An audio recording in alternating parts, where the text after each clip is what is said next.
Let's discuss the Bible's blueprint for 2026.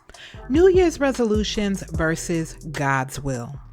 Every year around this time, we do the same thing. New year, new goals, new resolutions, new vision boards, and we say, this is the year I'm gonna lock in. This is my year. But the real question should be, is it God's year or just our plans? Because the Bible makes something very clear. Plans aren't the problem. Who's leading them is. Proverbs 16 verse 9 says, "A man's heart plans his way, but the Lord directs his steps." That verse doesn't say planning is wrong. It says planning without surrender is incomplete. We make resolutions about money, fitness, relationships, success, but rarely do we say, God, what do you want to build in me this year? James 4 verse 13 says, "Today or tomorrow you will go to the city and make a profit. You don't even know what tomorrow holds. Instead, you should say, if the Lord wills." That hits different in a world obsessed with control. God's blueprint for 2026 isn't just about what you achieve, it's about who you become.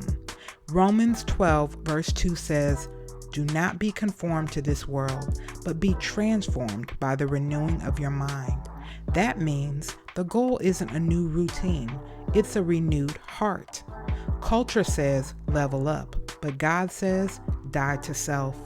Culture says manifest it, but God says seek first the kingdom. Matthew 6 verse 33 reminds us, seek first the kingdom of God and his righteousness, and all these things will be added to you. Notice, it doesn't say chase everything and hope God blesses it. It says chase him and let everything else fall into place. So maybe 2026 isn't about more hustle. Maybe it's about more obedience. Not just asking God to bless your plans, but asking God to rewrite them. Psalm 37 verse 5 says, "Commit your way to the Lord, trust in him and he will act." That's the real blueprint. Not resolutions driven by pressure, but direction guided by purpose.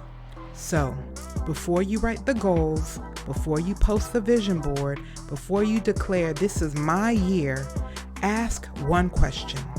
God, is this your will or just my desire? Because a year aligned with God's will always outlasts a year fueled by self. And maybe that's how 2026 should really begin.